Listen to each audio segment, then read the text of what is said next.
Niti kibao sana. Manze cause the government has allocated much money on security sectors.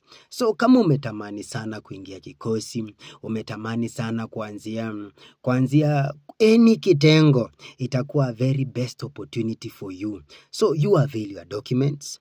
Wacha kukula, kuna mtu ameniambia ati uache kukula vitu mbaya. Punguza tu vitu mbaya. Kwa hiyo utafika hapo saa zile wanakupiga medical, wanapata bana damu yako is not good.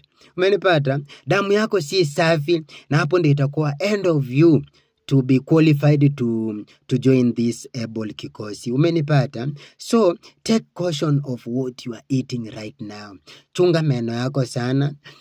Be physically fit. Piga zoezi. Wacha tu kukula tu manyama na hata upigi zoezi. That will cost you so much. So avail your documents. Tafuta certificate zako.